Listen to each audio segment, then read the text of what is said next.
I tell people all the time that Tim is the funniest person I know on the planet when it comes to telling the truth. Like just telling stories that are truthful. So that is absolutely the truth. I'm coming off the BART this morning, past one of our volunteers, not a paid staff member, nope. Past one of our volunteers, I'm like, where are you going, to get some coffee? He's like, no, we have no lights in the bathroom. I'm going to get Coleman lanterns. Sorry, we didn't get just the Target brand lanterns, though I'm sure those are great, Target employee. We got the Coleman, okay? So please go use the restrooms today. If you guys would. If you've ever been on a Virgin American flight, it kind of feels like that in there, sort of nightclub-ish, and we don't have any personal escorts with a lamp over you, so don't worry about that, but there's enough light for you to see, and Tim honestly we like to have a lot of fun around here, and Tim, no joke, he's the funniest human I know when it comes to telling stories that are truthful, okay? Just ask, I won't tell you what subjects to ask him about, but he is the funniest guy that I know when it comes to telling truthful stories. Well, hey, today, I want to tell you a few things before we get into the message. There's a few housekeeping things, just church-wide information. The first one is this. Next Sunday, we kick off the Found series. It's our big fall series, and I couldn't be more excited about the Found series. The tagline of the Found series is this: what if what we've been looking for our entire lives has actually been looking for us? And kind of the basis of the series is this idea that every one of us in our lives, we have desires, we have things that we feel like there's this longing inside of us, and so we go after things, which makes complete sense. But sometimes what we find is we're going after all of the wrong things, and the thing that can actually satisfy us deeply has actually been coming after us. And so we sang a moment ago the song Relentless about a God who pursues, and that's kind of the basis of this series. That kicks off next week, a great thing to invite a friend to. And over the next few weeks, we will be having our last service here and our first service at 250 Stevenson Street, okay? So stay tuned. As I told the production team this morning, sometimes it's good to fast from technology, but don't do that over the next month, okay? Because we are going to get the inspection notices, and we're going to be just blasting out information to you. And what's going to happen, we'll probably know maybe on a Thursday before our last Sunday here, and we'll say, this is our last Sunday here. We're going to have a special Thanksgiving service that day, not with the turkey and the cranberry stuff that's nasty, but we're going to... I know. I'm just telling you guys, as we head into the holidays in a few months, this is not part of my message, but I just want to... How many of you love the holiday food? Just love it? You love, don't... keep your hands up, because I'm on the other side of this equation. If it was so awesome, we'd eat it more than twice a year, okay? So, it's truth. Really, how many of it, I love it, I have it twice a year. Right, that's like me and cheeseburger. No, I like every 2 days. I have no idea what that has to do with this, but so it's going to just come all of a sudden, and we'll say, hey, it's our last service a few days from now. We'll have our last service here, a special time to pause and thank God for all that He's done in this space, bathroom lights and construction above us, and you never know what you're getting up here in the fun ghetto that we like to call it at times here at Epic, but we will have the last 11:45 service that particular date, and as soon as that's over, a couple of U-Hauls will pull up the back alley, we'll load our stuff up, and we're headed out, okay? So that's coming. We're mere weeks away. So a few things I want you to know in regards to that. The first is this. Whenever we have our first Sunday at 250 Stevenson, because we can accommodate more people, we will be going to a two-service Sunday morning schedule. Those two services will be 9:30 and 11 o'clock, okay? So that's where we've been anytime in our church's short past that we've had two services. Those are the two times, and they will be as we move to this new space. This doesn't apply to you as much as 11:45, but if you want to service somewhere around noon, just keep bringing your friends, okay? And we'll figure it out. We'll get there. So that's happening, and what I want to ask you to do is just to be praying for a smooth and timely finish. There's a lot to be done, and they tell me it all comes together at the end, Ben. We know it doesn't look finished, but it's all going to come together in the last 10 days. I'm like, all right. But there's glass to be installed. There are doors to be hung. There's carpet to be laid down. We need to pass some inspections. And so if you'd be praying for that, I don't know what happens if we don't, but you need to be praying that we would pass the inspections that are out there for us. And so that's going on. A few updates in regards to our next initiative. I'm super excited. You guys so far as a church, we pledged $1.5 million with the next campaign, and 55% of that has already come in. So $826,000 has already come in. That's huge. It's huge. But by the end of October, we've got to pay for over 80% of that 1.5, okay? And so if you're one of those people, you're able to accelerate your gift, awesome. If you need to stay on the 36-month plan, great. If you need to change your commitment level, you can email tim@epicsf.com. And if you're new to our church over the last 5 months, we were thinking this week, like, man, people are hearing us talk about this and they don't even know. Grab one of these at the info table in the lobby before you leave. It's got a 6-page full-color brochure of what the new space looks like from a floor plan perspective, the details of the space, the size, kind of how long the lease is. And anyway, pick that up if you're new to the Epic community over the recent months. And I want to say that it's amazing. It's always amazing when we see that God's timing is perfect, right? Like, oh, it's novel, right? We are moving. If you want to look around the room just to get a sense of it, we are moving at the right time. So whatever that 80% rule is in the room, we're over that. At 10:30 especially. We're moving at the right time. Last Sunday, 1 week ago today, we had our largest non-Easter crowd ever, 465 people here at Epic, which is super cool. And what's really cool, you can clap for that. What's really cool are the areas, like the diverse areas that the growth is coming from. So what I love, a number of things I'm loving in our church is that when people say, so are you guys mostly a young or older church? I'm like, yes. Are you mostly single? Like, oh, you're downtown, you must be. No, we're having a huge population growth in our church in the 50s, 60s, and 70s age demographic. We're having a ton of people just out of college. Yeah, make some loud noise. Let us know you're present. Yeah. That is so awesome. And then some of you just out of college. Anybody just finished college or still in college, finished in the last year? Anybody? Come on. All right, we're excited that you're here. We're seeing families grow at an unprecedented rate as well. And so literally like singles, couples, 30s and 40s, 50s, 60s, 70s, everything. Last Sunday, we had about 75 kids doing church in downtown San Francisco, California. Pretty amazing. We had 29 kindergarten through 5th graders, and to be honest, when we started the church, we thought that the Pilgreens may be the only kids in that age demographic, and so it's been incredible to see what God's doing. We're excited about what's ahead. We believe that this new space is going to allow so much more to happen moving forward, but hear me on this, and I mean this. From the day that we started, the first Sunday night we met as what we called a launch team. There were like 13 of us in a living room, and last week 465, a year from now, who knows, and 20 years from now, who knows? But here's what I know. No matter how big or small this thing may ever be, we'll only be as strong as the number of people or the percentage of people who are actually deeply attached to the community of Jesus here at Epic. So come in for the first time, do the anonymous thing till you're comfortable, but that's not a 3-year plan, okay? And so we want to know you, want you to be known, and this is what I want to talk about today. I can only imagine that in this room there are a number of you who have no intention of attaching yourself any further to this community.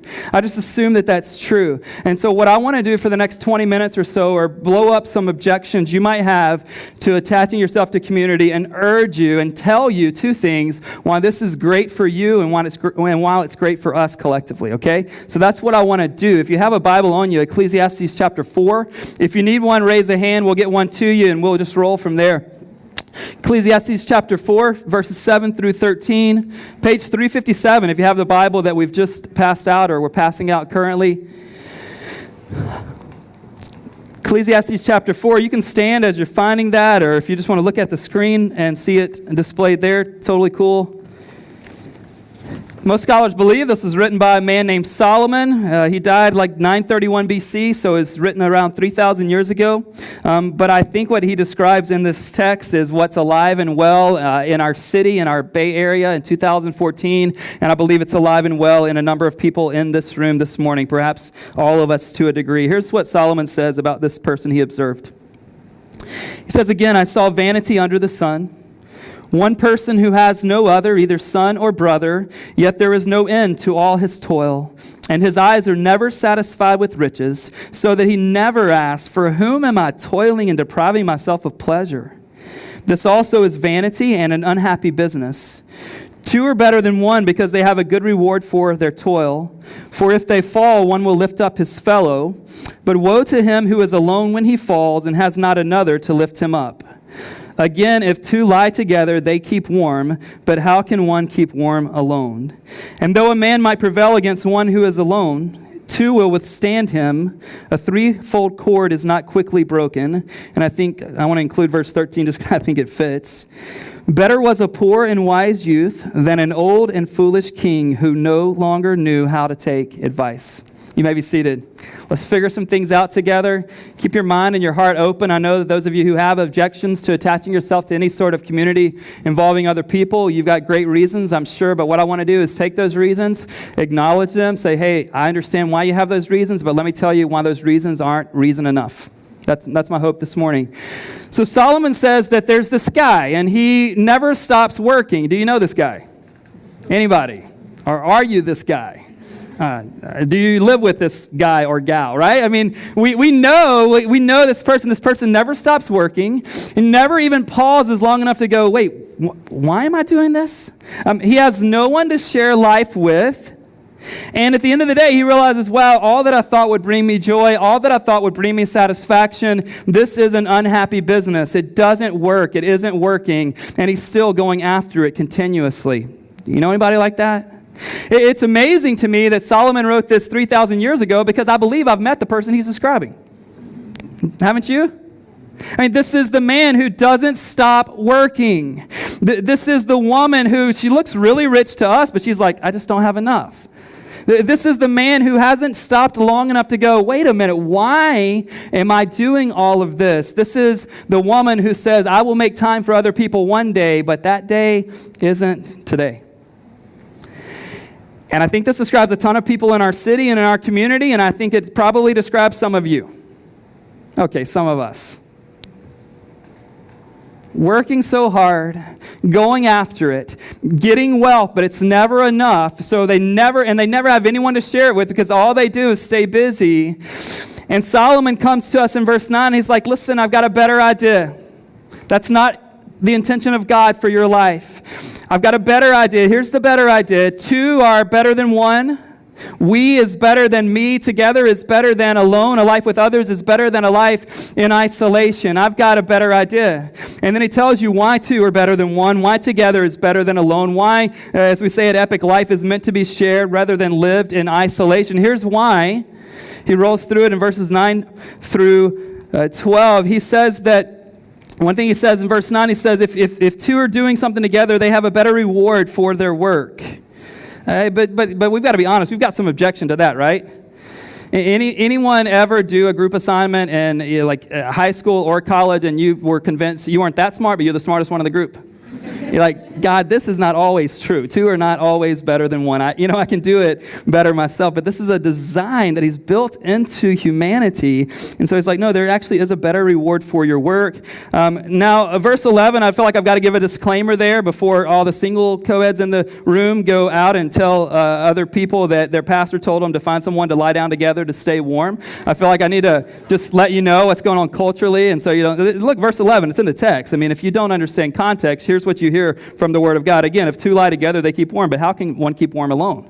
All right, so guys, single guys especially, don't just go hey, I'm just looking for someone to keep me warm, all right? That's not the idea. In this culture, they didn't have things like central heat, okay? And so they literally, families would sleep close together. It was only for warmth, whatever reason you have today for something like that. Back then, it was just to keep warm. And he's just like, listen, if you don't have anyone else, how are you going to stay warm? And in verse 10, he says, woe to the person who is alone when he falls and has no one to help him up. Now, I want to speak to an illusion that many of us are buying into today, and it's this illusion that if we're smart enough, unlike the rest of people, if we work hard enough, if we can control our circumstances enough, we never have to worry about falling, and if we don't fall, then I really don't need anyone else in my life. Some of us are buying into the illusion that we're smart enough, that we are experienced enough. Some of you are even buying into the illusion that you're Christian enough that you don't need anyone else, right? Just you and Jesus, BF. I get it. But the idea is this, that none of us are that good by ourselves. You just aren't. Yes, you're awesome, but no, you're not. Right? And here's the deal. Here's the thing I want to bring home today. If you and I want to reach our God-given potential, then we will not be able to stay in isolation.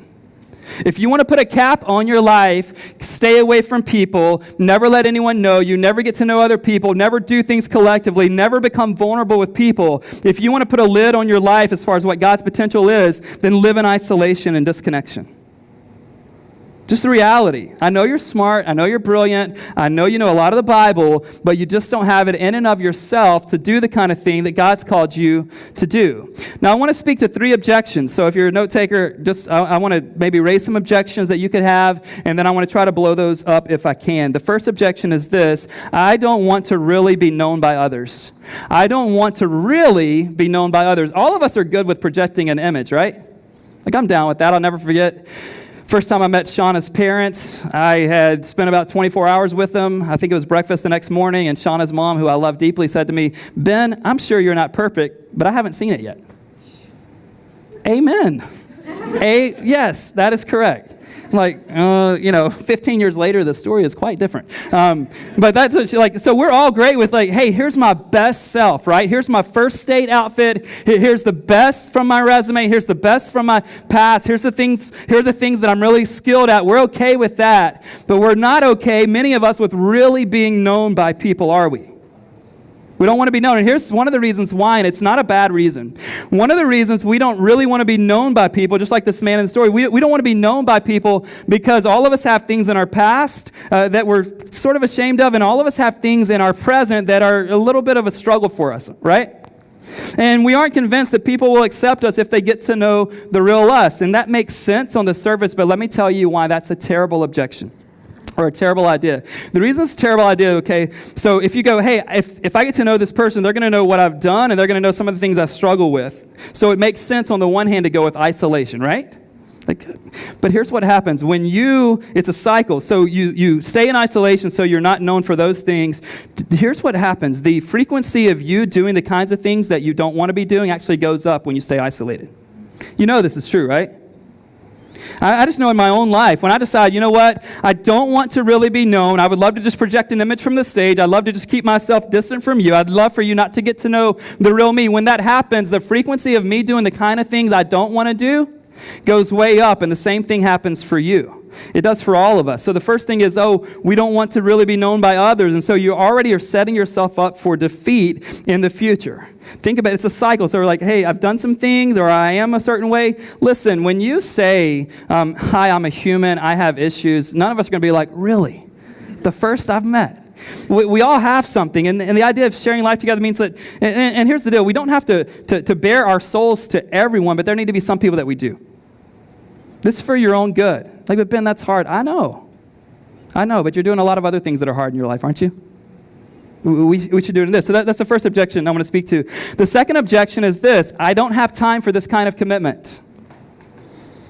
I don't have time for this kind of commitment. And here's why we don't have the class participation time. And the reason, Ben, why we don't have time for this kind of commitment is because we are just so...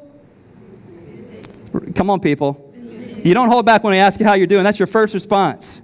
I'm just so busy. And we wear it like it's a badge of honor, don't we? And here's what happens. This is how we start all the conversations. Can we just drop it? Here's what happens. I come up to you like, how are you?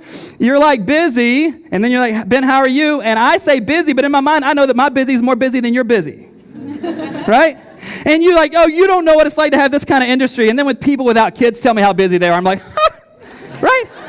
You don't know it. Or if you're at a certain level of management and someone who's like an entry-level person, and they're telling you how busy they are, like, oh, kid, you don't even know busy. Listen, who cares?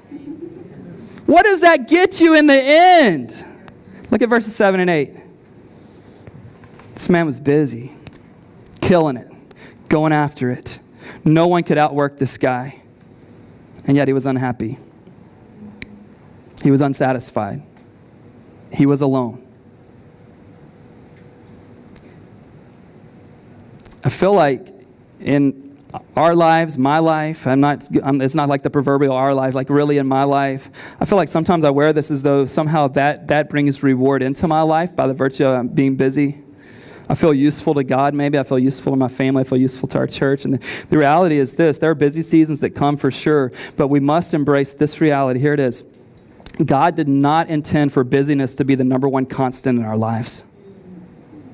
But we live and we communicate as if that's our reality. And it's almost like we're doing this. We hear God say we need to be in community, and then we convince ourselves that the reason we're so busy is that we're trying to do the thing God created us to do. Think about the disconnect. We're like, God's given me such a great purpose, Ben, I don't have time for community. Really? But we fool ourselves. I'm like, oh, but our church is doing this. We're moving to a new building. We got this season going on. Like, here's the deal. Ben, I cannot forsake community and say that God has intentionally kept me from community because he hasn't given me enough time. So it's just I realize that you may not presently have time for this kind of commitment to community. And so I want to urge you, if at all possible, to make the time for it. When this person ended their life, they did not look back and go, I wish I would have given more of myself to my work.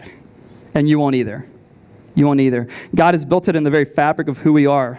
And the third objection is this. I don't really need anyone else in my life at a personal level. I don't really need anyone else in my life at a personal level. You aren't that good by yourself. I know that your IQ is off the charts. I know that you're super talented. You just aren't that good alone. Look at verse 13. I love what he says about this king. He says that it's better to be a poor and wise youth than to be an old and foolish king who no longer knows how to take advice.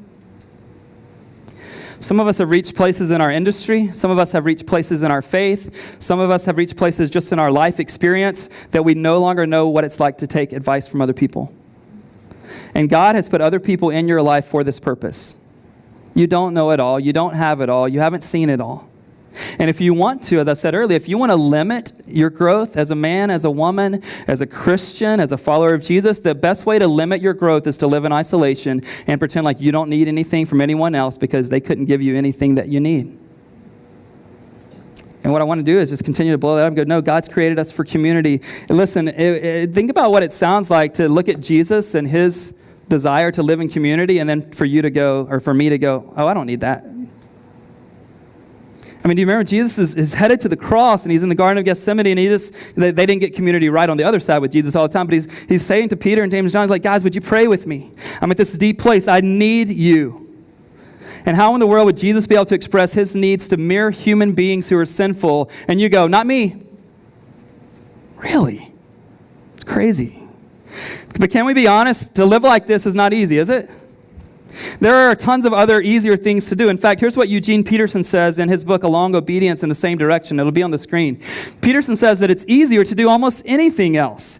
It is far easier to deal with people as problems to be solved than to have anything to do with them in community. Almost anything else is easy, but here's what I need to say, church, to me and to you. We don't choose easy in any other realm of our lives, do we? I mean, how many of you moved to San Francisco because it's the easiest city you thought you could live in?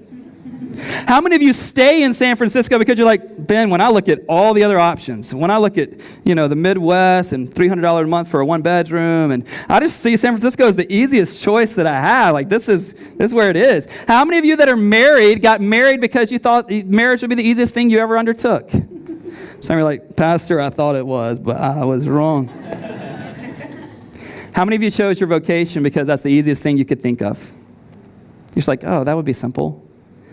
Those of you that have become parents, how many of you chose that path because it seemed like the piece of cake option? Right? Friends, we didn't start Epic Church, a church in downtown San Francisco, California, because we thought, what's the easiest thing we could do? Oh yeah, let's move a 2, 4, and 6-year-old boys out without any promise, without any sort of big community, and let's move them 2,000 miles away from where we currently live. And Shauna, that would be easy. So here's what I want to say. You don't choose easy in most other realms. Do not let your approach to community be the one thing in your life where you choose the easiest path.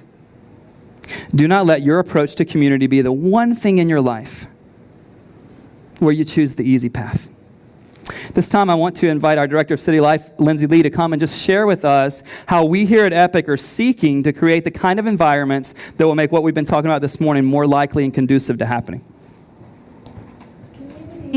Is absolutely crucial to living the life that God intended us to live. But as you step forward today and you make that commitment to live in community by joining one of our groups, what does that actually look like? What can you expect? Groups are one of the intentional ways that we experience community here. And when you join a group, you can come and you can expect the opportunity to connect with other people, to grow in your faith, and to serve the city. Groups are a really, really great way for you to meet and to connect with other people. They give you the chance to meet people at Epic outside of a Sunday morning and also to build friendships. When you come in on a Sunday morning, as you did today, I'm sure that as you passed people, you smiled and you said hi and you introduced yourself and maybe even met someone in the welcome time. Did anyone meet anyone in the welcome time this morning? But then your time's up. And it usually doesn't go much further than that. When you join a group here at Epic, you're meeting together with 10 to 15 people each week over a couple of month period. And so it's over time that you're able to get to know these people. When you come to a group meeting, there is time built in each meeting for you to just have casual conversation, to get to know people, usually over snacks or food. There's also opportunity as your group continues to do fun things outside of group and to really, connect with people on shared interests and people you might share hobbies with, and you can get to know them that way. Last week, if you were here, we shared a video of Michael Dandan. He's one of our leaders, and as he shared his story just about how he got connected, one of the things I love about his story is just how he talks about all the fun things that his group did together. They would do happy hour after work, they would go and see Giants games together, and it wasn't just for show to make a great video. Last spring, I was out to eat with my son Connor in the dog patch, and we were at Hard Knocks Cafe, and in walks Michael Dandan. And, I'm like, hey, how's it going? What are you up to? And he's like, well, I'm just grabbing something to eat. I'm about to go meet a bunch of guys from my group. We're going indoor rock climbing. And I just thought, how fun is that? These guys getting together, shared interest, and really getting to know each other and doing life together. Another session, I'm flipping through Facebook one night, and all of a sudden I see pictures of these women from Epic that I know. And they seem to be at Lake Tahoe, and snow's on the ground, and they're hiking, and I see some of them in the room this morning, and they look like they're just having an amazing time. And then all of a sudden it just clicks and dawns on me. These 5 or 6 women, this is like half of one of our women's small group.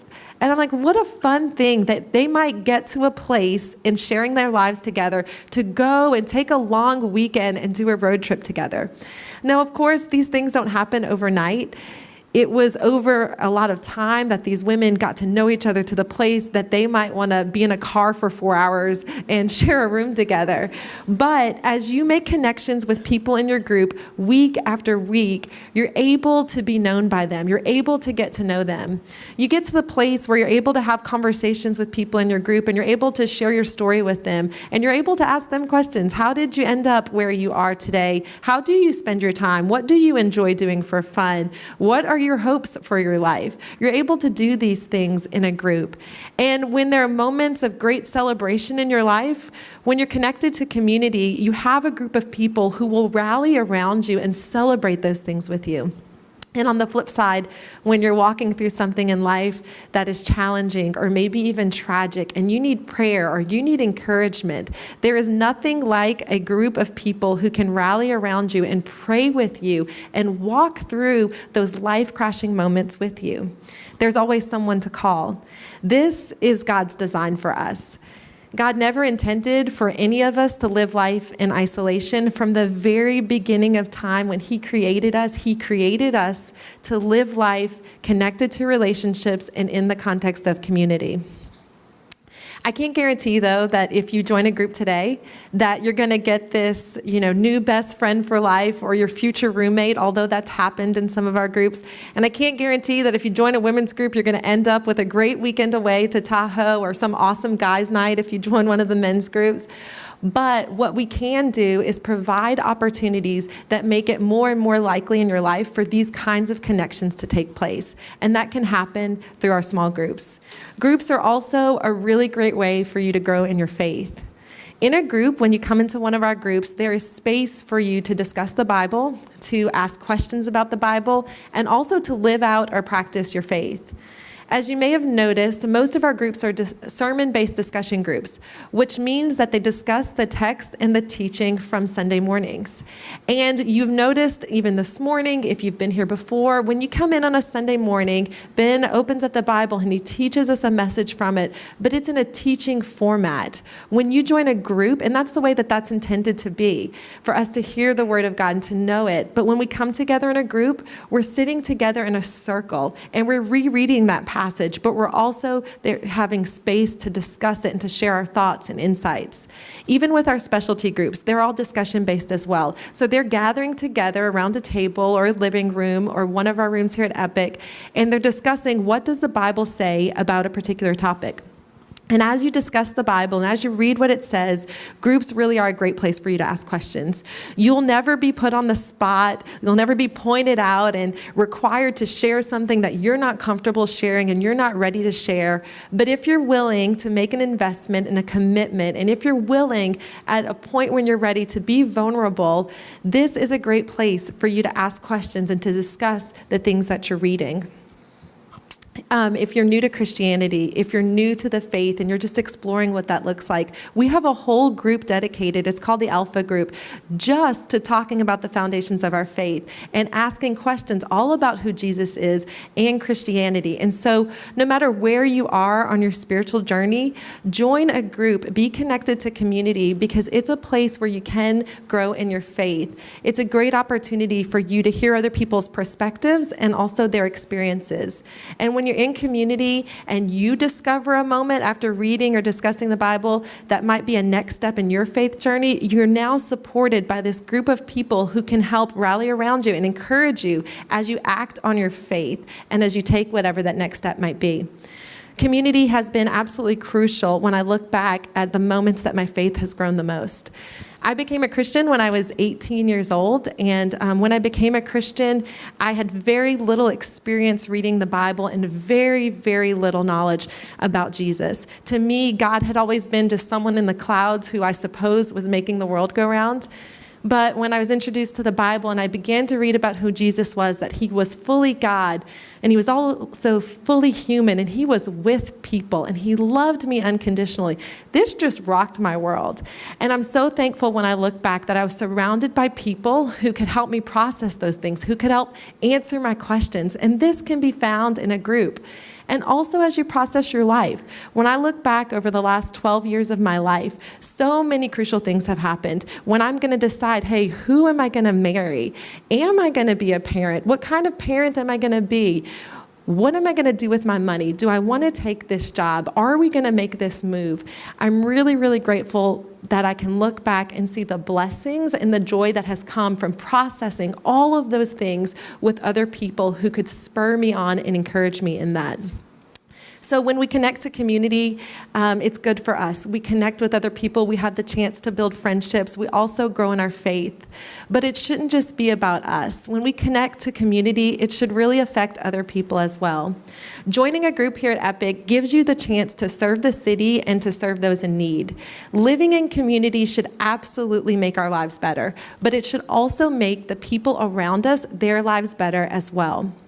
Serving those in need is really tied to growing in our faith, because if we're discussing the Bible together, if we're living out our faith together, if we're becoming more like Jesus together, then we're definitely going to be serving together. And so here at Epic, each group sets aside time to create a service project and to serve those in need here in San Francisco.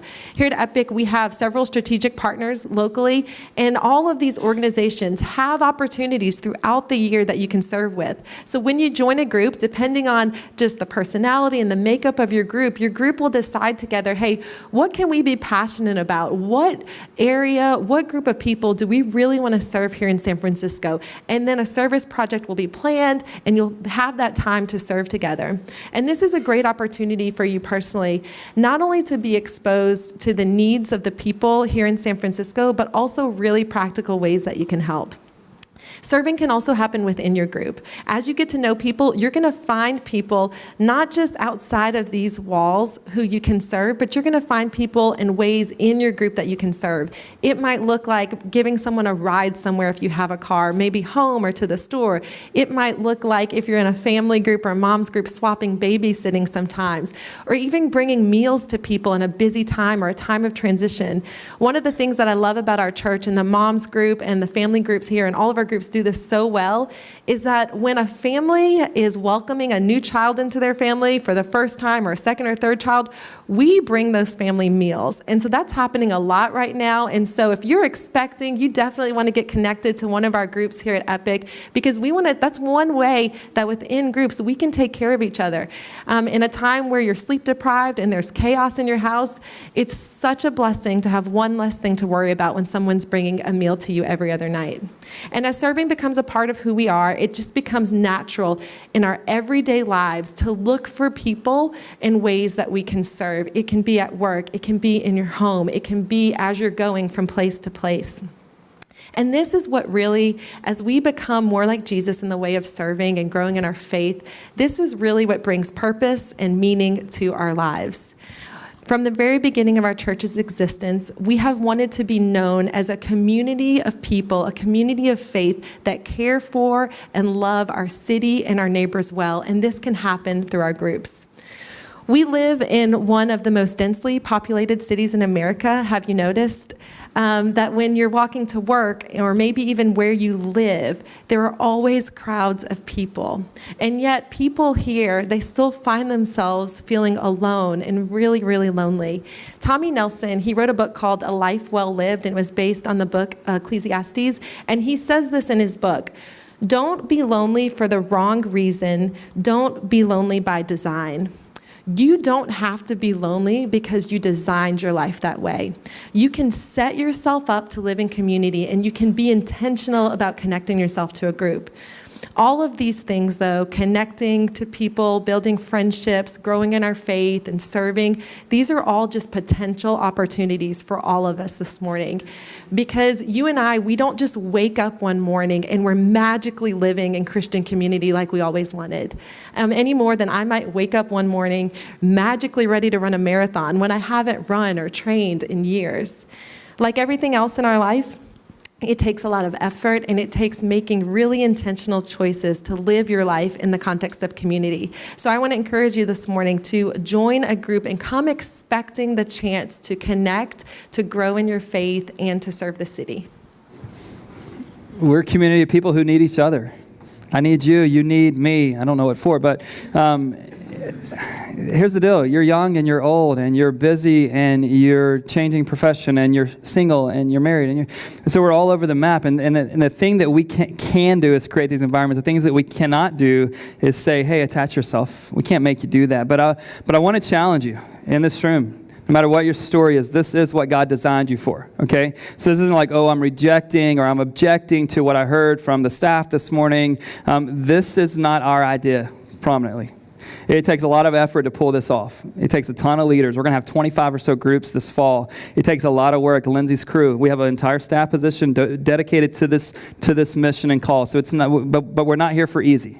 We're here for what's best. We're here for what's valuable. We're here for what really matters when it comes to living this life. So I want to pray for us. I'm going to ask the band and come just lead us in a song that just declares that God, He's up to something special in your life, but He's more than interested in, He's interested in more than that. He's interested in what He's doing among us. You would never look at the scriptures and go, God's super, He is a personal God, but He's only interested in the personal. He's interested in the community. This is what He created us for. And you have this opportunity to decide, like, am I going to be in and really be involved and attach myself to it? Or do I want to stay on the sidelines? Do I want to stay on the periphery? Do I want to just say, no, I'm busy, I can't do that, and live in isolation? So I hope that you have hope in your heart along with some challenge this morning. And now we have a chance to sort of put our commitment down there. So I want to give you a chance, if you haven't signed up for groups, to do that today. I'll pray for us, and the band will come up and lead. Let's pray. Father, I thank you that you continue to challenge us with things that are not easy. God, at the same time, you challenge us with things that are purposeful. God, we didn't start this church because it would be easy, God. I don't have 3 sons because I think that's easy, God. And the people in this room don't have the jobs they have because they think it's easy, God. They think it's worth it, though. And God, I pray that you would keep us from being a people who choose the easy route when it comes to community. God, I pray that we would choose the best route. God, I pray that you would have old people learning from young and vice versa. God, I pray that people in the technology world, that we don't even know what they're talking about, God, that we would be able to learn from them and then from those in the business world. God, we pray that singles would learn from couples and vice versa. God, I pray that you would create something so special, God, so beyond what we can attempt on our own. And it would just be the world around us seeing that not only is Jesus making a difference in their life, but there are other people who are following Jesus that are holding this person up and they're doing this thing together. God, it's clear in the scriptures we can't even know if our faith is real if we don't have other people in community. We can't carry out the one another's. We can't do the greatest commandment of loving our neighbor as ourselves. We can't do any of that stuff. So God, we know it's messy when we get into community, God. We know that it's not perfect. We know that it takes time, but God, it's worth it. God, I pray that you would get us, any of us, off the path and the trajectory of our lives if it's going to lead to regret in this area. In Jesus' name, amen. Let's stand and just sing this song.